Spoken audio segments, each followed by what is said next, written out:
तो फिल्म की कहानी की शुरुआत में हमें बताया जाता है कि रेज नाम का एक वायरस पूरे शहर में फैल गया है, जिसके कारण लोग जॉम्बी बन रहे हैं और एक दूसरे को मार रहे हैं और एक दूसरे को खा रहे हैं। फिर हमें एक छोटा सा घर दिखाया जाता है, जिसमें 6 लोग थे जो जॉम्बी के वायरस से बचाए गए थे। उन लोगों में डॉन नाम का एक आदमी, उसकी पत्नी एलिस, एक बूढ़ा जोड़ा और 2 अन्य लोग थे। एलिस उस घर में बचे हुए सामान से कुछ खाना बना रही थी। बाहर की स्थिति देखकर डॉन बहुत परेशान हुआ, क्योंकि उसने अपने बच्चों को स्कूल ट्रिप पर फ्रांस भेजा था। दरअसल यह वायरस ब्रिटेन के ही एक शहर में फैला था। यही कारण था कि डॉन के बच्चे इस वायरस से सुरक्षित रहे। यहाँ सभी लोग खाने की टेबल पर बैठे थे। उनके घर में पूरा अंधेरा था। सभी लोग एक दूसरे से बात नहीं करते और किसी भी तरह का कोई शोर शराबा नहीं होता। तभी उसके घर का एक दरवाजा जोर जोर से खटखटाने लगता है। वह कहता है, कृपया मुझे अंदर आने दो, दरवाजा खोलो, मुझे बचाओ। दरअसल ये एक 10 साल के लड़के की आवाज थी। बच्चे की आवाज सुनकर एलिस कहती है कि प्लीज हमें दरवाजा खोल देना चाहिए। हम उस बच्चे को अंदर आने देते हैं। जब वे दरवाजा खोलते हैं तो हम देखते हैं बाहर दोपहर का समय था। उन्होंने अपने घर में केवल अंधेरा कर रखा था ताकि कोई ज़ॉम्बी उन्हें देख न सके। अब उन्होंने बच्चे को अंदर रखा और उसे कुछ खाने को दिया।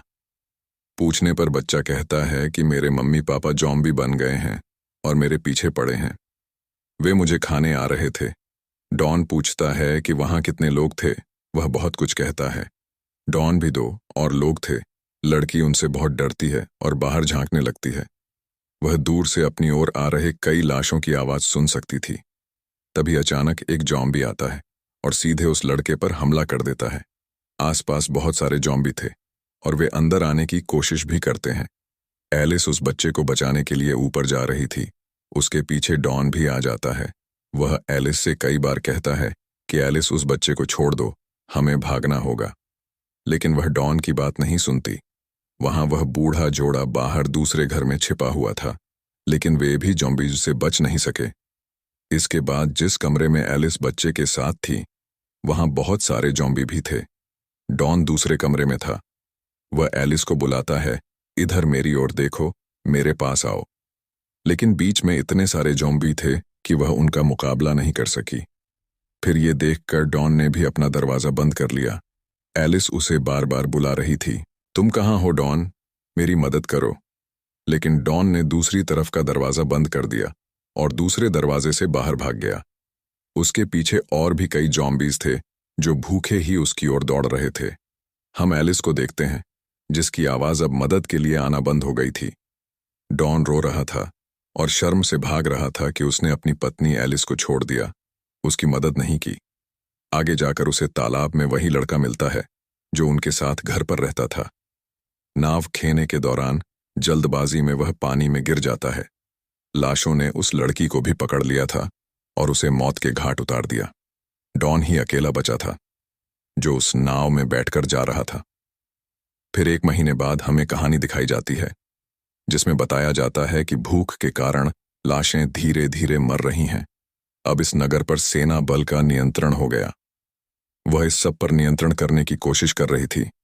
फिर हमें सार्जेंट डॉयल दिखाया गया, जो स्नाइपर टीम में था। जैसे ही उसने लाशों को देखा, उसे अपनी बंदूक से उन पर गोली चलानी पड़ी और उन्हें मारना पड़ा। डॉन को भी सेना ने बचा लिया। ऐसे ही 6 महीने बीत गए।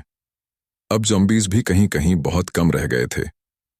इसी बीच हमें एक डॉक्टर भी दिखाया जाता है, जो इस वायरस पर अध्ययन कर रहा था।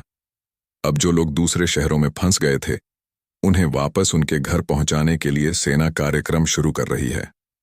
लेकिन फिर भी सभी को अपने घरों में नहीं, बल्कि सेफ जोन में रहना था। अमेरिकी सेना बल के नियंत्रण में जो डॉक्टर था, वहां करीब 100 लोग थे जो अपने शहर ब्रिटेन लौटे थे। उनके डॉन के बच्चे भी थे। जब डॉक्टर बच्चों को वापस आते देखती है तो वह चिंतित हो जाती है, क्योंकि वह सोच रही थी कि इन बच्चों की देखभाल कैसे होगी। डॉक्टर अब डॉन के बेटे का परीक्षण करती है, जिसमें वह देखती है कि उसकी आंखें 2 रंग की थीं, यानी उसकी आधी आंखें कुछ और थीं और आधी कुछ और थीं। डॉक्टर ने उससे पूछा, क्या आपके परिवार में किसी और की आंखें हैं? डॉन का बेटा कहता है, हाँ, मेरी माँ यानी एलिस की आंखें नीली थीं। जब डॉन अपने बच्चों से मिला तो वह बहुत खुश हुआ। वह वास्तव में अभी भी इस सुरक्षित क्षेत्र में रह रहा था और सेना के साथ काम कर रहा था। इसीलिए वह अपने बच्चे को वहीं ले आता है जहां वह रह रहा था। वह अपने बच्चों को उस घटना के बारे में भी बताता है जो उसकी माँ एलिस के साथ घटी थी। रात को सोते समय डॉन का बेटा अपनी माँ का सपना देख रहा था। उसे लगता है कि शायद वह अपनी माँ का चेहरा भूल रहा है। सुबह जब डॉन काम पर जाता है तो उसके बच्चे चुपचाप सेफ जोन से बाहर निकल जाते हैं और दौड़ते हुए अपने घर पहुंच जाते हैं ताकि वह अपनी माँ की तस्वीर ले सके। फिर सेना को भी उनके बारे में पता चलता है कि 2 बच्चे सेफ जोन से भाग गए हैं, लेकिन तब तक वो दोनों अपने घर पर थे, जहां डॉन के बेटे को अपने घर के ऊपरी हिस्से से कुछ आवाजें आ रही थीं। जब उसने ऊपर जाकर देखा तो उसकी माँ वहां थी, यानी एलिस, जिसे डॉन ने लाशों के बीच में छोड़ दिया था। डॉन के बेटे ने अपनी माँ को गले लगा लिया था, इसलिए उसे पीड़ा हो रही है। जब दोनों भाई बहन अपने घर से बाहर आते हैं तो देखते हैं कि वहां एक सैन्य बल था जो उन्हें वापस सुरक्षित क्षेत्र में ले जाने के लिए आया था। वहां तीनों को क्वारंटाइन में रखा गया था। एलिस को बांधकर लैब में रखा गया है।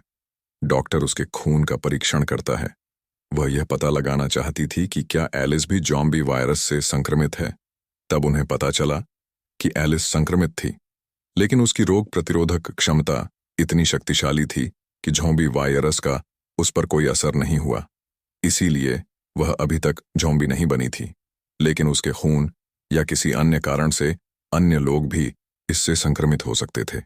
यानी अगर कोई भी शख्स उसके साथ रहता तो वो ज़ॉम्बी बन जाता। यह सब सुनकर सेना का जनरल डॉक्टर को मारने का फैसला करता है, क्योंकि उसे लगा कि एलिस सबके लिए खतरा हो सकती है, ताकि एलिस की वजह से किसी और को ठेस न पहुंचे। लेकिन डॉक्टर जनरल को समझाते हैं कि देखो, एलिस की रोग प्रतिरोधक क्षमता, उसके जीन बहुत अलग हैं। हम उसके खून से वैक्सीन बना सकते हैं।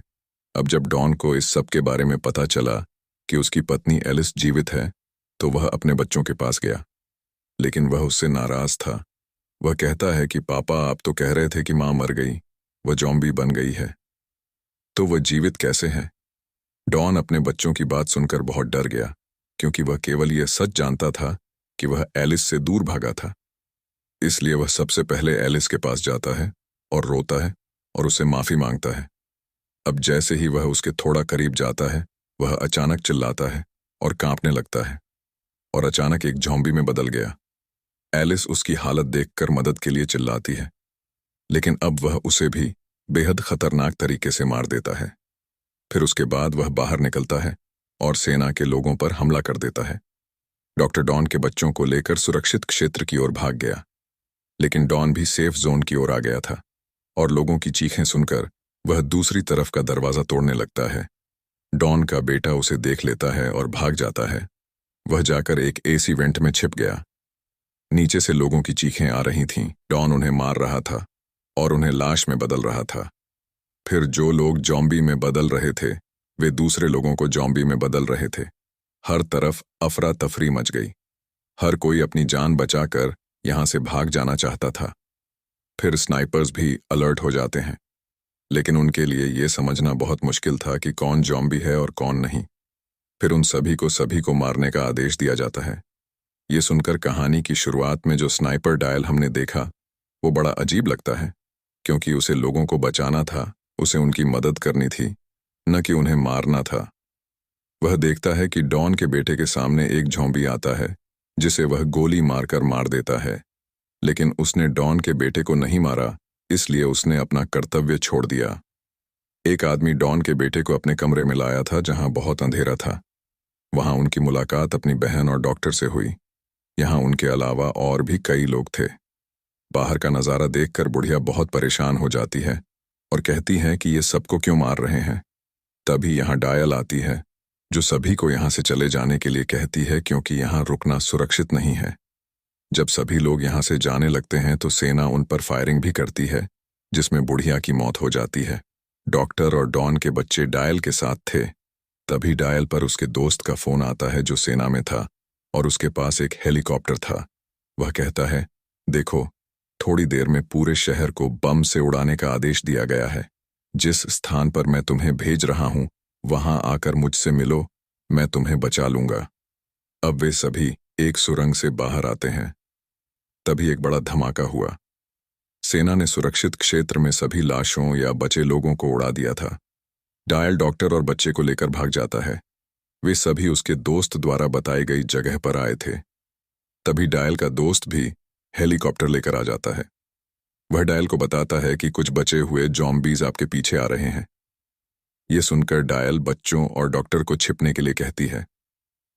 उसका दोस्त इतने सारे लोगों को देखता है और कहता है, देखो, डायल करो, मुझे कहा गया है कि तुम्हें ही ले जाना है। अगर मैं शहर को बचाकर किसी भी जीवित नागरिक को ले जाऊंगा तो सेना मुझे भी मार डालेगी। लेकिन डायल उसके साथ अकेले नहीं जाता। वह हर किसी की मदद करना चाहता था, इसलिए वह उसे वहां से अकेले भेज देता है। तभी उनके पीछे बहुत सारे ज़ॉम्बी थे। वे भागकर शहर की ओर आते हैं।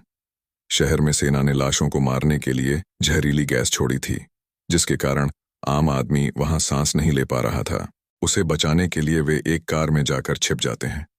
अब सभी ज़ॉम्बीज़ उनकी कार के आसपास आ रहे थे और उन पर हमला कर रहे थे, लेकिन गैस की वजह से लाशें वहीं मर जाती हैं। पीछे सेना के लोग भी थे जो यहाँ सबको खत्म करने आ रहे थे। डायल और डॉक्टर की गाड़ी स्टार्ट होने का नाम नहीं ले रही थी। फिर डायल कार से बाहर आता है और कार को धक्का देना शुरू कर देता है, लेकिन वह सेना की नज़रों में आ गए थे। सेना भी उसे संक्रमित समझकर मार देती है। डॉक्टर ने बच्चों को बचा लिया था, कार चलाई और सुरंग तक पहुंच गए। लेकिन जब वह वहां आता है तो उसे डॉन की ज़ॉम्बी दिखाई देती है। यहां उसने डॉक्टर की भी हत्या कर दी थी। इस बीच डॉन के बेटे और बेटी भी अलग हो जाते हैं। डॉन ने अपने ही बेटे पर हमला किया था, लेकिन उनके बेटे के पास भी एरेस जैसी ही शक्ति थी, जिसकी वजह से वह ज़ॉम्बी भी नहीं बनता। तभी डॉन की बेटी आती है और अपने ही पिता को बंदूक से मार देती है और वह बहुत रोती है। ये दोनों भाई बहन स्टेडियम पहुंचे थे, जहां वही डायल का दोस्त आता है जिसके पास हेलीकॉप्टर था। वह उन बच्चों को देखता है और सोचता है कि उसे उन्हें बचाना चाहिए या नहीं। हो सकता है कि वह संक्रमित न हो, लेकिन फिर भी वह उन्हें बचाता है और वह अपना हेलीकॉप्टर ब्रिटेन से बाहर ले गए थे। हमें शहर का नज़ारा दिखाया जाता है। फिर हम 28 दिन बाद देखते हैं, जहां बची हुई लाशें एक सुरंग के जरिए पेरिस शहर तक पहुंच गई थीं। और डॉन के बेटे और बेटी का क्या हुआ, जहां वे गए थे, हमें इस बारे में नहीं बताया गया। इसके साथ ही इस फिल्म की कहानी भी यहीं खत्म हो जाती है। अपना कीमती समय देने के लिए आपका धन्यवाद।